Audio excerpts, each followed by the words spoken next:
Hey guys, today I'm going to be bringing our lecture about art to you from a little indigenous art shop in Panajachel, Guatemala, which is in the western part of the country. Obviously, I'm not there right now. Unfortunately, this is by pretend, but I'm hoping that you can appreciate some of the beautiful artistry from this Guatemalan region. So art is created by humans. That's one of its definitional features. And it's a creative exercise. It creates imaginative skill and it serves some kind of purpose. Now, art can serve a wide variety of purposes, including just looking beautiful, bringing joy, sparking emotions, etc. But art also can serve very practical functions as a number of artistic objects are used in our everyday life. And we also have aesthetics. You've probably heard of art and aesthetics together. Aesthetics is just thinking about art and thinking about beauty, the philosophizing behind it. So, how do anthropologists talk about art? We tend to differentiate art based on its function. So, we use a functionalist approach when looking at the issue of art. The first type of art is mimetic art. It mimes things. In other words, its purpose is to portray the world around us so that we can understand that world better. So mimetic art is often hyper-realistic in that it is supposed to help us understand things that we see.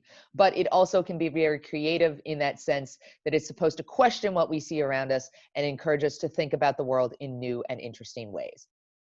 Instrumental art improves society and is functional. And there's lots of instrumental art. Sometimes we call this crafts, although that's not really quite the same thing. But instrumental art has some sort of direct functional use. And in that sense, it then improves society. This can be a philosophical or thought-based use. So for example, propaganda would be a form of instrumental art, but it can still be seen as having a direct functional use in society.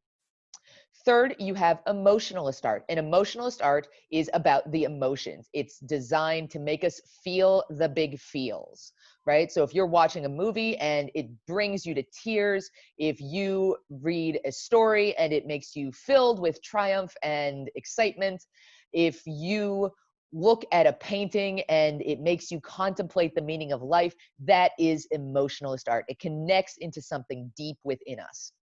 A lot of religious art, which is something that I look at as an anthropologist of religion, connects to this theme. So a lot of religious art, yes, it serves a function, it's instrumentalist in that it improves society, but it's really emotionalist. It's supposed to connect you to emotional stories from religion. It's supposed to make you feel certain things. And it's supposed to make you think about existence on like a higher spiritual plane. And then the fourth type of art that we talk about is formalist art, which is focused on forms. And so it is often abstract.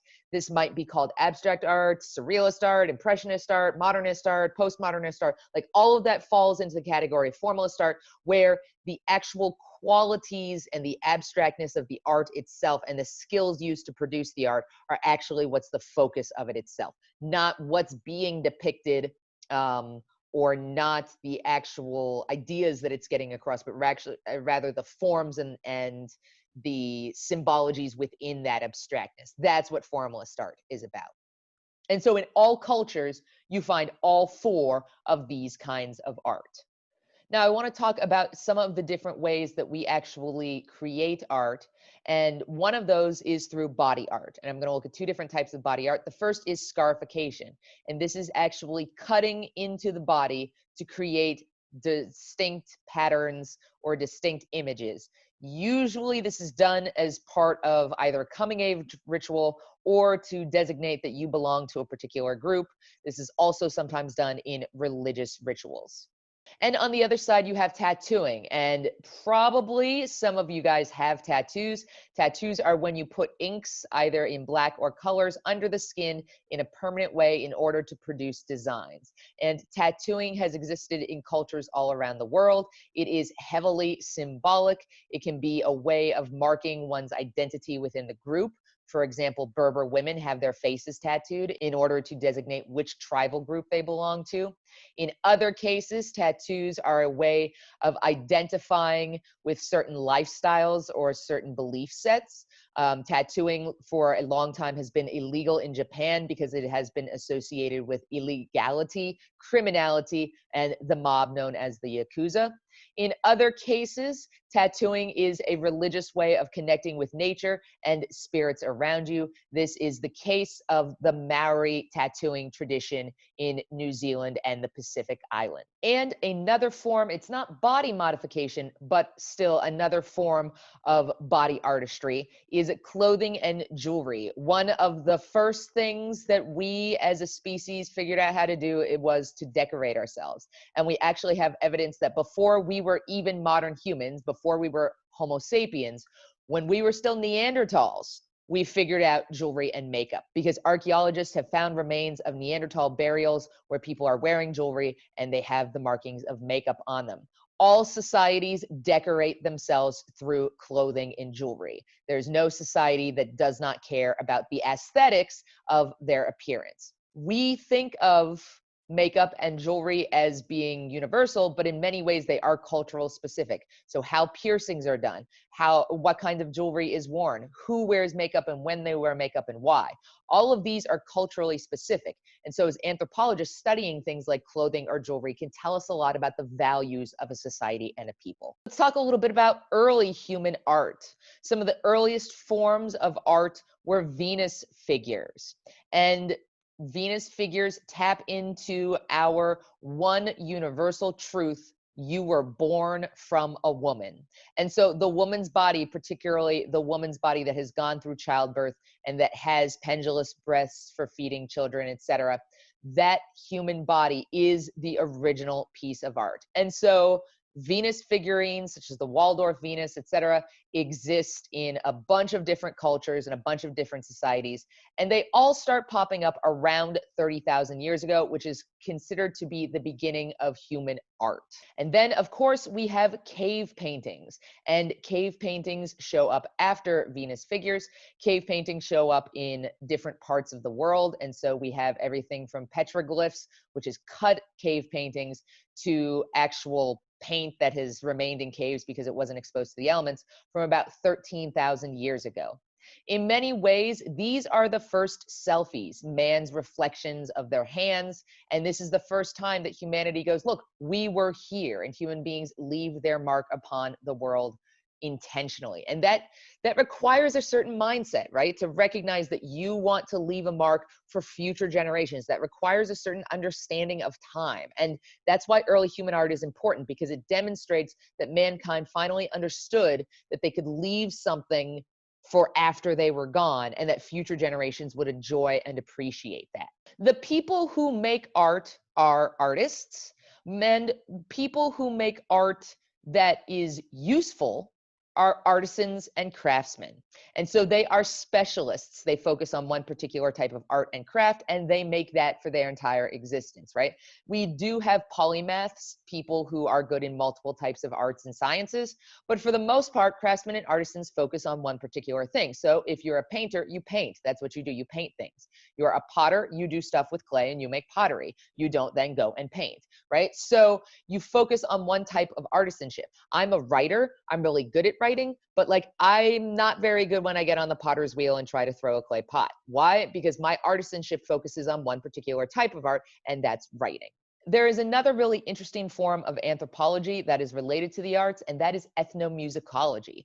Ethnomusicology is studying the musical styles and traditions of a particular group of people. And so studying their dance, studying the musical instruments that they use, studying the songs and the chants, studying the way that music is used in religion, the way that music is used in sports, the way that music is used in politics. All of this is ethnomusicology. So this is different than actually studying music, like being a musician or a composer, where you're focused on notes and scales and the history of how that was produced. With ethnomusicology, you're trying to understand how music fits into society. How does it fit into that holistic view of culture? And so this does include dance. This does include all sorts of different ways that music and sound are used in societies and in cultures. Anthropologists also study storytelling. All societies have some form of storytelling, and they have people who are in charge of passing stories on from generation to generation. If that's in the written form, then that's authors and writers. If that's in the oral form, then you have literal storytellers. And oral literature are stories that are told about their past, about people's heritage, about their histories, their lives, their myths, their legends, etc. That all falls under the category of oral literature. And in particular, you have folk tales. And folk tales are sort of on the other side. You always have religious tales, which tell morality to people, but then you have folk tales. And these are the secular stories that kind of go along with those religious stories. And folk tales teach moral lessons, they entertain people, and they give people connection to their cultural heritage. So each nation has their own set of folk tales, the tales of the people that represent their heritage and their identity. Now, when we talk about globalization, we have to talk about art being shared around the world. And you will often hear the term primitive art. And this was a term that white people used to describe not white people's art. And like, it's really offensive to basically say, oh, like their art is backwards and lesser and not as good as ours, right? So instead, we now use the term folk art. And folk art is art that is produced by people as opposed to being reproduced on a machine, for example. And folk art applies to all societies. So white people make folk art, and brown people make folk art, and black people make folk art, and folk art is made in all parts of the world. And all folk art has equal value. There's no such thing as, oh, well, the arts of this place are just better than the arts of this place. All arts have equal value. We can talk about, oh, certain aesthetics are different, or we can talk about, well, this place is better at using color, this place is better at using perception or depth, this, et cetera, et cetera. But the notion that one people's art is better or worse than another people's art doesn't really make sense. It's all folk art, and it's all equally valid and beautiful and worth appreciating. As somebody who has traveled to every continent on the world, I can tell you every continent and every people produce beautiful art and shitty art. But at the end of the day, they all produce something that has a really interesting aesthetic value and tells you a lot about them. And in that sense, it is really beautiful to go to other cultures and see their art and appreciate the beauty of their art. And so how do we do that, right? I talk about going to other parts of the world and appreciating other art. And that is because art is often consumed by tourists, but sometimes this can be really, really problematic. As an anthropologist, whenever I try to consume art from other societies, I try to learn about it. I will try to work with artisans and actually ask them about their art and understand the symbols and the ideas behind their art. But in many cases, this is really, really difficult to do. Tourists just want to appreciate something that it's aesthetically beautiful. And on the one hand, that can be really problematic because they aren't appreciating all the symbolism behind it. And on the other hand, they are appreciating the aesthetic beauty of another culture. And that is a beautiful thing, to respect that other people make great art and to appreciate it and to say, hey, I'm going to take my money and I'm going to spend my money appreciating your art. There is a value to that. And so it's kind of a contentious issue. And I have a number of friends who are anthropologists of tourism who look at this that go, well, on the one hand, you know, tourists consume art in this way that can be really problematic and kind of dehumanizing. And on the other hand, they are consuming this art. They are showing respect to it. They are giving love to it. They are spending money on it. There's value in that. So in many cases, indigenous or traditional arts would be lost if tourists weren't willing to spend money on it. So like when I go to Guatemala and I learn how to weave using traditional weaving practices, and I work with an indigenous woman there to learn, you know, part of what I'm paying for is her expertise, but part of what I'm doing is saying that art form should be preserved and I'm willing to pay for that. And in many cases, if there weren't patrons that were willing to go and pay for that art, then those indigenous artists would go, look, I should just move into the city and become a waiter or waitress, or that's what I want for my kids, rather than teaching them my traditional art forms, because they've got to make a living. So by tourists paying for traditional art forms and by paying for traditional art performances, they are also helping to keep those alive in many cases, which is a good thing. So this is a really contentious issue that we're going to debate a little bit in section this week. And ultimately, art helps us to understand identities, right? So many different cultures have distinct art forms. that when you just look at a piece of art from that society, you go, you know what? I know something about those people, right? Japanese art is so focused on nature and attention to detail in so many different ways. And that's really reflective of Buddhism and Shinto and the way that the Japanese people have lived their lives for thousands of years. The same can be said for carpet weaving in the Middle East. The same can be said for textiles in Central America. So in many ways, art helps us to understand the identity of a place by looking at what is valued in their art and how their art is produced and who produces that art and how that art is used in society. So in many ways, arts and forms of artistry become symbols for societies themselves. They become representative of what that group of people mean. But art is also really important because art is an opportunity to represent values and ideas in society, and representation matters. So when we want to enculturate kids with the values of a society, part of the way that we do that is through art. And when we want to share our values with other members of our society, we do that through art. So when art is produced by only one segment of society, the hegemonic or dominant view, then that means that other parts of society can't have their voice heard. But art becomes an opportunity for those voices to be heard. And art becomes an opportunity for those images of a better and more equal future to be seen. And so representation in art is incredibly important. And this is one of the big subjects and debates that are going on in the culture wars in America today, because we are finally starting, we're still not there yet, but we're finally starting to have an artistic sphere and a public imagination that represents all aspects of American society. And that means more representation for minorities and protected groups and individuals that in previous generations haven't been represented in film and in music and in television and other forms of art. And so Black Panther was an incredibly important and seminal film because, yes, it was a superhero film, one in a whole stream of them that's produced by Marvel, but it was an opportunity for Black people around the world, and especially in America, to see a superhero that represented them. And it wasn't just that he was a Black guy in a suit, but that he actually represented an Afrofuturism, right? Wakanda represented a Black vision of what the future could look like.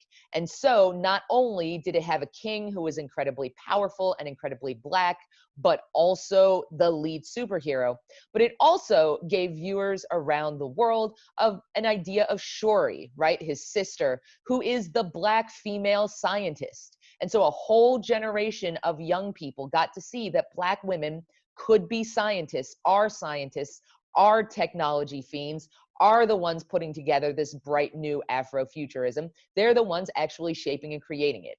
So Black Panther was not only an opportunity for young Black men to see themselves as leaders, but also for young Black women to see themselves as scientists and engineers. And so that's part of the reason that art and representation becomes so important, because ultimately it's about giving new generations an opportunity to see better futures than the ones that actually exist.